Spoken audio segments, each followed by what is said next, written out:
जो शंकर जी के मंदिर में सोमवार को जल चढ़ाने आए, उसका जो पात्र जल चढ़ाकर जब वो घर लेकर जाए, उसके पीछे पीछे, पात्र के पीछे पीछे तू जाना और उसके घर में लक्ष्मी का भंडार भरकर आए। लक्ष्मी बेलपत्र के वृक्ष के नीचे तू विराजमान हो जा। उस बेलपत्र के वृक्ष के नीचे जो बुआरी लगाए, सेवा करे, चाकरी करे, एक बेटी को जैसे बड़ा करते हैं वैसे बेलपत्री के वृक्ष को जो बड़ा करे, बेलपत्री के वृक्ष का जो पालन करे, पोषण करे, उसकी संभाल करे, उस बेलपत्री के वृक्ष को जैसे जैसे वो उन्नति करे, वैसे वैसे उसके घर में समृद्धि बढ़ते जाए, उसके घर में वैभव बढ़ते जाए। ये शंकर भगवान माता लक्ष्मी से करे। 2 या 3 सोमवार में, ज्यादा हमको नहीं करना है, 2-3 सोमवार भी आपने कर लिया तो कर लिया। लग रहा है कि ये बीमारी समाप्ति नहीं हो रही, पकड़ के बैठ गई, ये तो छूटी नहीं रही। डॉक्टर अपना काम करें, या कोई ऐसी बात है कि अदालत में कोई केस चल रहा है, या प्रशासनिक कोई तकलीफ आ रही है, या अपने घर में कोई व्यापार से जुड़ी हुई या कोई धन से जुड़ी हुई कोई प्रॉब्लम है और वो समाप्ति नहीं हो रही। बहुत आप लोग ये बेलपत्री, इसके मध्य की जो डंडी है, इस मध्य की डंडी में चंदन लगाकर 7 दाने चावल के लेकर आप जब द्वार में से मंदिर के अंदर प्रवेश करते हैं, जैसे मंदिर का मुख्य द्वार है, मुख्य द्वार से मतलब शंकर जी को जब जल चढ़ाने के लिए हम लोग अंदर जाते हैं, उसके पहले नंदी आ जाता है। नंदी के भी पहले का जो दरवाजा, मंदिर का मुख्य द्वार, उसको समझ अंदर प्रवेश करते हैं, उसके पहले चंदन लगी हुई बेलपत्र और 7 दाने चावल के हाथ में लेकर नंदी के सीधे हाथ की ओर से, मतलब आपका भी सीधा हाथ है तो नंदी का भी सीधे हाथ की ओर से आप नंदी के कानों में अपनी बात को कहकर ये बेलपत्री और 7 दाने चावल के ओम नमः शिवाय बोलकर, नमः शिवाय बोलकर, या श्री शिवाय नमस्तुभ्यम कहकर डंडी का मुख अशोक सुंदरी की ओर हो और शिवलिंग पर उसको समर्पित कर दो चावल के दाने के साथ। केवल 2 या 3 सोमवार आप करेंगे, धीरे धीरे रोग में दवाई लगना प्रारंभ हो जाएगी और रोग समाप्ति पर जाएगा और आपका कार्य भी सफल होगा। 5 दुर्वा, 5 पुष्प और 5 लोटा जल, 5 बेलपत्र के साथ, 5 पुष्प के साथ, 5 दुर्वा के साथ, लोटा जल, सोमवार के दिन शिव जी के मंदिर में प्रातः के समय पर बाबा को 1 बेलपत्र, 1 दुर्वा, 1 पुष्प, 1 लोटा जल समर्पित कर कर थोड़ी देर रोककर श्री शिवाय नमस्तुभ्यम या पंचाक्षर मंत्र ओम नमः शिवाय स्मरण कर कर, महामृत्युंजय मंत्र का स्मरण कर कर, फिर बेलपत्र, फिर दुर्वा, फिर पुष्प, फिर जल, ऐसा 5 बेलपत्र, 5 दुर्वा, 5 पुष्प, 5 पात्र जल तुम रुका जी का नाम लेकर समर्पित कर कर उस जल का आचमन करिए।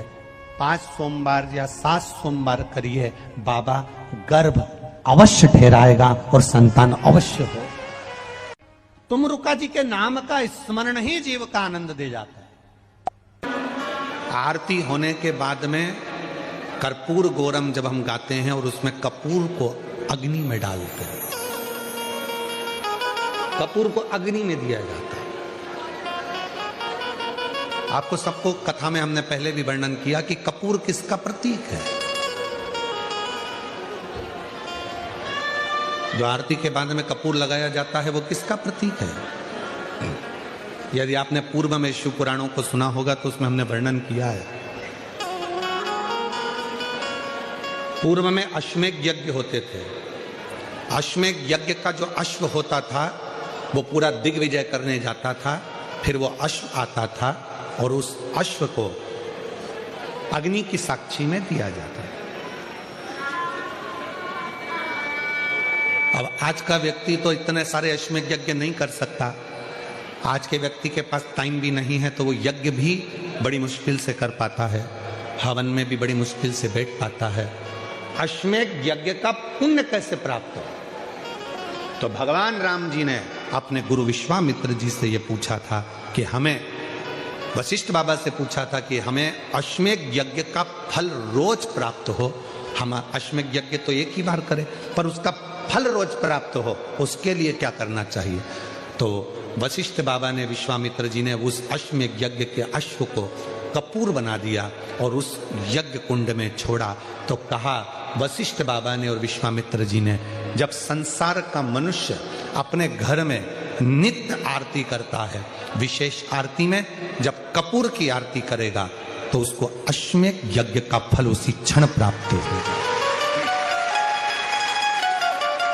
अश्वमेध यज्ञ का फल प्राप्त करने के लिए हम रोज आरती के बाद थोड़ा सा कपूर लगा देते हैं और हम बड़े प्रेम से गाते हैं कर्पूर गौरम करुणा। अश्वमेध यज्ञ का फल हमारे सनातन धर्म में जितनी भी चीजें होती हैं कोई साधारण नहीं है। हमारा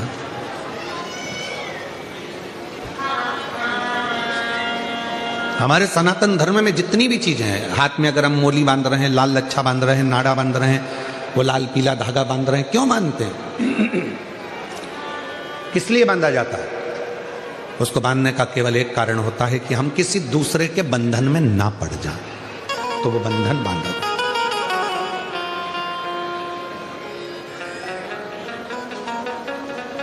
हमारे सनातन धर्म में माताएं तिलक लगाती हैं, बिंदी लगाती हैं, मांग भरती हैं। ब्रह्मांड के मध्य बिंदु में एक सूर्य रेखा होती है, सूर्य रेखा। सूर्य का रंग होता है लाल और सूर्य का रंग लाल होता है। सिंदूर, मांग में भरने वाला कुंकू लाल होता है, लाल कलर होता है। जब माताएं अपने मांग में सिंदूर भरती हैं, लाल रंग का कुंकू या सिंदूर मांग में भरती हैं, तो उनकी सूर्य रेखा प्रबल हो जाती है।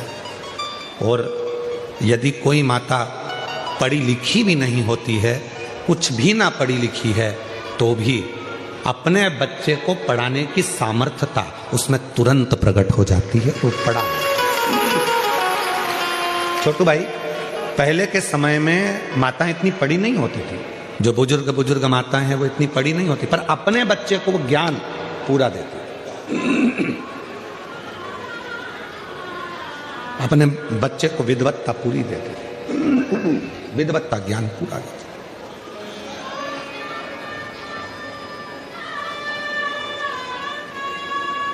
जितने भी सनातन धर्म के ये कार्य हैं, हाथ में मौली बांधना, मस्तक पर तिलक लगाना, मांग भर लेना, मंगल सूत्र धारण कर लेना, शादी के समय पर मंगल सूत्र गले में पहनाया जाता है। क्यों पहनाते हैं मंगल सूत्र? क्योंकि उस मंगल सूत्र में कुछ दाने काले होते हैं, कुछ दाने पीले होते हैं, कुछ दाने सोने के होते हैं पीले कलर के, कुछ काले कलर के होते हैं, और बीच में एक छोटा सा पेंडिल हो जाता है मंगल सूत्र। वो मंगल सूत्र शादी के मंडप में लड़का लड़की को इसलिए पहनाता है कि इस मंगल सूत्र को तुम देख लो, जैसा ये मंगल सूत्र है वैसा ही हमारा जीवन रहेगा। कुछ दिन काले रहेंगे तो कुछ दिन पीले रहेंगे, कुछ दिन सुख के रहेंगे तो कुछ दिन दुख के रहेंगे। पर चिंता मत करना, ये सुख और दुख के दिनों में जब हम पूर्ण तरह से निकल जाएंगे तब आखिरी में एक पेंडिल आता है, उसी तरह फिर हमारी जिंदगी में एक आनंद का दिन जब शंकर भगवान ने, शिवजी ने अपने गले में वासुकी नाग को रखा, पर वासुकी नाग का एक क्रम था कि सारे नागों में वासुकी नाग ऐसा था कि हर 10 मिनट में वो विष को त्यागता था, विष छोड़ता रहता। और वासुकी नाग जब विष को छोड़ता रहता था तो शिवजी से कहा भगवान ब्रह्मा ने, ये वासुकी है, ये विष निकालता रहेगा, आप इसको गले में मत रखो। शंकर भगवान ने कहा भले ये विष छोड़ता है पर इसको मुझे अपने करीब में रखना जरूरी है, वरना कोई भी इसको स्वीकार नहीं करेगा, तो ऐसे तो तुम नष्ट हो जाओगे। शंकर भगवान ने कहा अच्छा करने वाले को दुनिया में किसी की सामर्थ्यता नहीं है कि कभी कोई नष्ट कर दे, उसको बर्बाद कर। किसी की सामर्थ्यता नहीं है। आप अच्छा कर्म करते चलो, आप अच्छा कार्य करते चलो, आप भूखे को भोजन, प्यासे को पानी, किसी गरीब बच्चे को शिक्षा की जरूरत है उसको शिक्षा दिलाइए, किसी को चिकित्सा की जरूरत है उसको चिकित्सा दिलाइए, किसी के बच्चों का विवाह है, नहीं है उसकी इतनी सामर्थ्यता, तो मंगल विवाह करने का प्रयास करें। अच्छाई देखेंगे तो सुख मिलेगा। एक शिव महापुराण का एक बड़ा सुंदर चरित्र आता है। एक संत, शायद तुकाराम बाबा का ये चरित्र है। एक संत स्नान कर कर वापिस आए और उनसे ईर्ष्या रखने वाला पेड़ पर पान खाकर बैठ गए। संत निकल कर आते, संत जैसे निकल कर आते और वो पान खाने वाला व्यक्ति ऊपर से बैठकर उनके ऊपर पान थूक दिया। में मुख में पान का पीक थूक खत्म हो गया। वो पेड़ पे से नीचे उतरा, संत के चरणों को प्रणाम कर कर बोला कि बाबा, इतनी बार मैं आपके ऊपर थूका, इतनी बार मैंने पान का पीक आपके ऊपर थूका, आपके मुख से एक भी अपशब्द नहीं निकला। आपने मुझे आड़ा टेढ़ा नहीं कहा, श्राप नहीं दिया, गाली नहीं दी, अपशब्द नहीं कहे। संत बोले, तू मेरे पांव मत पकड़, मैं तेरे पांव पकड़ता हूं। आज तेरे इस पान थूकने के चक्कर में हमेशा गंगा एक बार नहाता था, आज 108 बार मुझे गंगा नहाने का मौका मिला। आज 108 बार मैंने गंगा का स्नान करा है और ये तेरे कारण करा है, ये तेरे कारण, ये कोई दूसरा नहीं करता। शिव कथा कर रहे हैं, भगवान शंकर का चरित्र कर रहा है, शिव महापुराण की कथा कर रही है। अगर कोई तुम्हारा बुरा भी कर रहा है तो उसमें यह मत सोचना कि तुम्हारा बुरा होगा, आप अच्छा करते चलो। कोई आपका बेकार भी कर रहा है और अगर आप अच्छा करते चल रहे हो तो कभी यह मत सोचना कि आपका कुछ बुरा होगा। नहीं, जब तुम संपूर्ण तरह से हार जाओ, लगे अब कुछ भी नहीं अपने पास में, एकदम खाली हो गए, कुछ भी नहीं बचा,